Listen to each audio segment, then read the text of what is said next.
Hello, Kim, Rod. How are you? It's so nice to spend time with you today. It's nice to spend time with you too, Mark.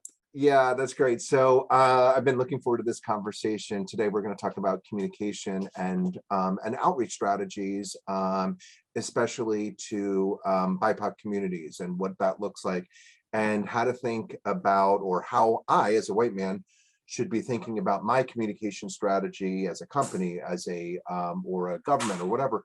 How should I think if I have my biased ideas of what this is or not or whatever? How do I start thinking about communications and connecting with audiences, whether that's on a lending side, whether that's on a government side? So anyway, so really excited to kind of get into some of the ideas that that you are so versed in.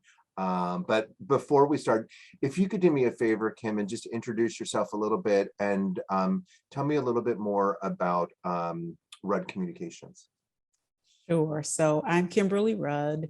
I'm a Chicagoan by way of Detroit. So I've spent time growing up and becoming who I am in both cities. I'm president of Rudd Resources. We are a communications firm that does about 80% of our work in Chicago. Okay. We like to say that we take on projects that advance people, communities, and ideas.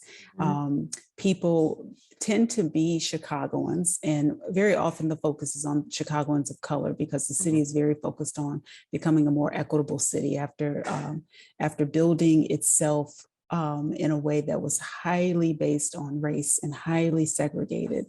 We are at a point now really that began with, I think, with a lot of power with the election of a mayor who identifies as a Black woman and a gay woman. Gay woman too, right? So like right very on. Different. So she ushered in a sea change and that had started before her election, which is why she was elected, but it continues to exist today. And so we center ourselves in that work as having an opportunity to use communications to be a part of dismantling some systems and really centering people of color in the work that we do and the work that our clients do. And then when it comes to advancing communities, we do a lot of work in the areas of community development, philanthropic investments, public health and healthcare. And when it comes to advancing ideas, we do a lot of work in the areas of diversity, equity, inclusion, and belonging, racial justice, and I think overall the idea that communication is everything. That's really our focus. We believe that beginning with a mindset of communicating better leads to better work. When you leave communications to the very end, as happens sometimes with organizations where they do all this planning and all this work, and then they tell somebody to write a press release about it, it tends to lose some impact along the way, or at least not fully leverage what it intends to do because you didn't bring communications in early. So that's what Rudd Resources does. My background includes some time working in nonprofit, in government, and in private enterprise. And we've been going strong since about 2014. Nice work. Nice work. That's great. Thank you for that background. Again, if you could break out a little bit more about your clientele. So because I want to refer back to this later about how communication strategy differ maybe for philanthropy versus government versus a nonprofit. Sure. We've spent the past year working with IFF, which is a CDFI here in Chicago. It works across the Midwest region, and we've been working with them focused mostly on their intent of being a more present investor and lender on Chicago's south and west sides, which is the geographically pleasant way of saying it's Black and Latino communities. So we've been working with them. We also have been working for about 5 years with an organization called Elevated Chicago, which is a collaborative of organizations that work in communities and citywide to encourage more equitable development of communities around the asset of public transit. So what does it look like when you get off of a bus or walk from a train station? And does it look as wonderful and diverse and pleasant in a Black community and a Latino community as it does in some of our wealthier white communities, and it should. So we've been working with them. We also work with St. Bernard Hospital, which is a hospital serving the Inglewood community. It's catering to and serving some of the city's most challenged residents when it comes to both health and their physical health and their finances and mental health. It's a wonderful facility that offers a full spectrum of healthcare options. And who else can I name? We work with a few foundations in the city. Yeah, all good, all good. You know, good. Yeah. So it's good. It's good work, and very often the work that we do is connected. You know, one client's work is connected to another client's work, if not directly, then through themes. And so we like that. That's great. Okay, so help me understand and help the audience understand. I know it's a big question, but like, if I'm developing a communications plan or a strategy, like, what are the key elements of a communications strategy? Like, what should I just even start thinking about? And then we'll love to kind of fold into how do I start thinking about this for audiences that don't look like me? So what are the key elements of a communication strategy? The key elements of a communication strategy are pretty basic. So it's, first of all, what's your goal? What are you trying to do? So goal, audience, who are you trying to talk to? So you can't, unless you have a mega budget, you can't talk to everybody effectively. So narrowing down, is this really about communicating with employees, board members, constituents, customers, a little bit of everybody, but it probably can't be your whole city or your whole market. So focusing in. And then the tactics. So once you know who, and once you know what your goals are, what are your tactics? Don't try, you know, we would say, people say, well, social media, we've got to be on social media. Well, there are like 8 platforms. Do you need to be on all 8? Or is there 1 or 2 that you can really own and do really well? Is the audience that you care about on that platform? Exactly. Can you be confident and fun on that platform? Or can you, what will your tone be on that platform?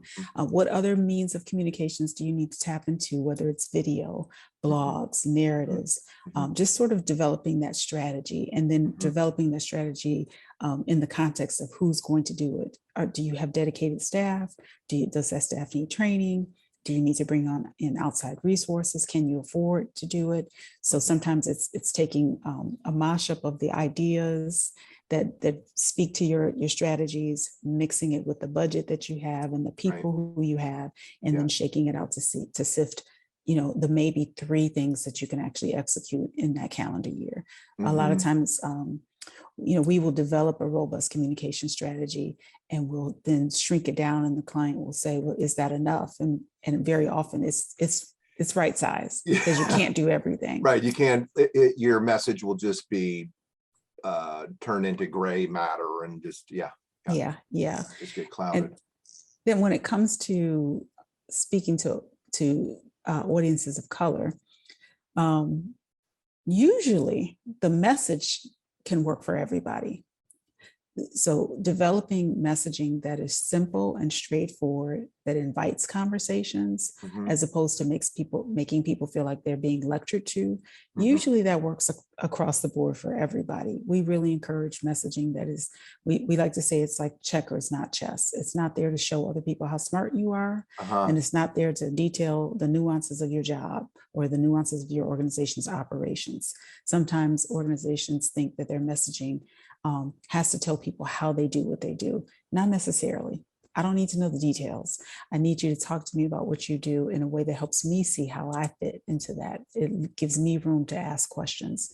And so the audience tends to not matter with the messaging, but how and where you use that messaging, that might be customized. Oh, interesting. Okay. So it's not like I don't know, take the A train uptown, blah, blah, blah, blah, blah. It's where and how. So let's. I think There was definitely a time, and not that long ago, when you might have an audience, a message for, um, Black consumers and a message for younger consumers, and that still applies to mega brands. But for most organizations that don't have those resources to go to be that nuanced, you just need to have a good, simple message that's going to work for practically everyone.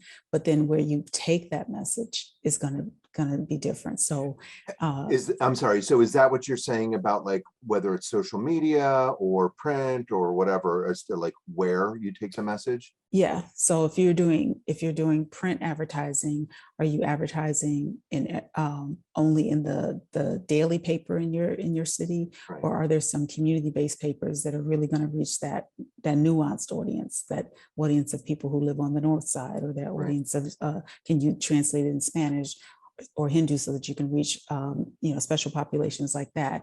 Is there a festival where your message and what you do will work well at this festival that is attended by people you want to reach? So it's the same message. You're consistent. You're not in today's landscape. Most organizations can't afford to be multifaceted. You need to have one face to your audience, because if you try to do too much and speak one way on Twitter and be a different way at a festival, and then when you're with your board, you're talking a totally different way, and when you're with your employees. So you need to be pretty consistent with your message, but take it to the different places where you're going to reach your audience. And show up authentically.